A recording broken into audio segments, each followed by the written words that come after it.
Joining me today is the king of Providore, Shane Delia. I'm so excited to have you here. It's been a while. Has been a while, but I'm happy to be back. Oh, I love when you're here because you always cook the most delicious food. Today you're doing a dessert. Yeah, so this is a North African dessert called mhencha from Morocco. Really easy to do. Yep. If you want to start making the filling, just those pistachios. I've got some palm sugar and some ginger powder. Okay. Get it all in and just pulse it. We don't want it to be pulverised, just broken up.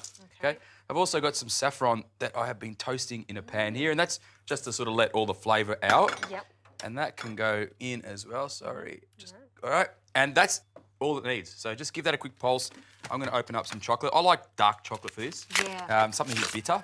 Yep. You need about 200 grams. Now, there's one rule I always have when I'm using chocolate. I mean, and you know, I don't think it's something that everybody does, but something I like to do. All right, just quickly is just taste it. I knew you would do that. I'm a chocolate nut. When you've got good quality chocolate like that, you do need to taste to make sure it's correct. Just bust all that up. It's good, huh? Yeah. Anyway, one of my favourites. So just give it a quick bust, chuck it in, give it a pulse. And what we're looking for is a rough chop. We're then going to add some melted butter. That's going to all bring it together. We're going to put it in a bowl, wrap it in some cling film, in the fridge, 20 minutes, let it set. Too easy. Okay.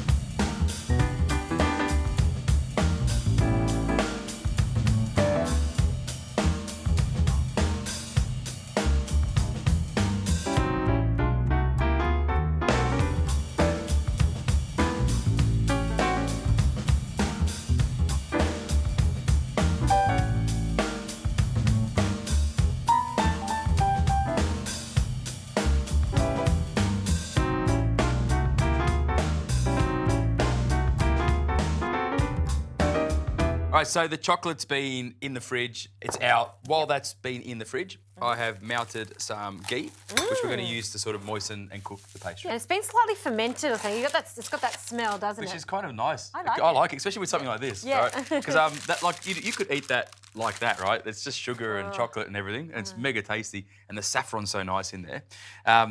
But when that cooks and caramelizes, it creates a really beautiful flavour. That's why we chose palm sugar. Right, okay. All right? So working with Fillo Pastry, it's very delicate, obviously. So It's just like tissue paper, isn't it? yeah, It's and it's got such a beautiful like aroma. It does, So yeah. I think if you go sort of 2 sheets there, Okay, so double them up. double them up, don't be shy. And you need a bit of space when you're doing this, don't you? Yep, 2 sheets there, and I'm going to take another 2 sheets, and it helps having a beautiful big chopping board like this. But you can just do it on the bench, right? Yeah. And just overlap them slightly. Yeah. So because we're going to be rolling this, you need quite a lot of surface area so we can make the little snail. Yes, yeah, snail or snake. So the dish is called mhencha, which refers to like the snake, right? So it's about the shape. So this is just warm. But what we're going to do is just brush that. You can actually put a little bit there so it sticks. So if you want to get cracking on that. Yep, I can do that for you. And just don't be shy with it. You actually want to moisten a little bit. Yep. It actually helps when you roll it if there's a bit of moisture in there. Yep. All right, so come on then, chop, chop. I know, God, I wouldn't want to be in your kitchen. You're brutal. Oh, you know, time's money. Now, look, when you're working with Fillo Pastry, you do need to move quite quick. Yep. And consider your environment as well. If the kitchen's really hot, it's going to dry out quicker. So what we're going to do, now, you need to just lay it out a little bit, but you want to be quite loose, okay? We've done 2 layers. We should be okay. Okay, can I start at this end? Go for it, yep. But start about 3 inches from the end because you want to give it some room to create a tail that we can tuck under. If you can leave little gaps, it doesn't matter. You're not going to see this. You're just going to taste it. And we've made quite a lot of mixture. Does it freeze okay? Yeah, it freezes great, but you can also make like little spring roll ones and put them in the oven as individuals. Yep. You can put some Fillo Pastry inside a cup and then pack them in, fold them and bake them. Great And they're a nice idea. little one with a scoop of ice cream, right? Yep. All right, so together, Yes. we're going to grab the pastry and we're going to start rolling. Okay. Beautiful. Look at that. That looks we're good as a team. Yes. How good are we? So much better doing it with 2 people. Yeah. Like when you're doing it by yourself. So look, I'll start from this side, but just kind of gently get around it without pushing it, but just guiding it, okay? Yeah. And leave it keep going. Give it a go, Joss. Okay. Gentle. So when you get to this stage, you have this bit that's a little bit flat where there's no filling. Just fold it underneath. Very nice. And then give it a good douse. Okay. Like a really, really good douse. Like, it's going to stop it from drying, but it's also going to help it to become nice and crispy. So we pop this on a tray. And how long are we going to cook this in the oven for? 180 degrees, I reckon 15 minutes, it should be pretty good. Okay.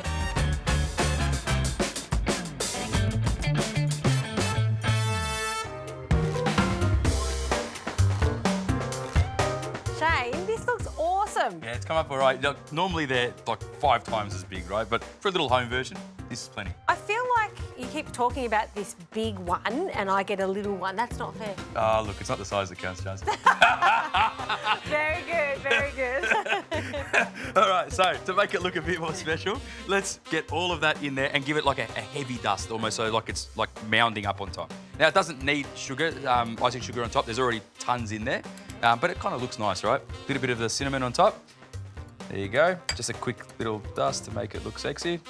Enough? That's plenty. And then some of these dried rose petals, Oh, just for a little bit of ooh-ah. I thought it looked fantastic as is. Yeah, but yeah, now, it's always the little 1%ers that make a difference. That's right. Then we'll grab this. Yep. And then just on the plate. And I reckon we should have a taste. I think we should. So you just want to cut it like a cake almost, because you don't want to eat too much of it. It's really, really sweet. But you kind of can have a bit of a look in there. See all the coils and how, tell you what, we'll cut it like that. This is why I love phyllo pastry. It's such a great, versatile pastry Yeah. to use. All right, let's do that. Oh, and I'll perfect. grab a little piece out. Tell you what, I might just cut that again. Look at that. Chocolate. Really nice and crispy, chocolatey, tasty. Cheers. Cheers. Cheers.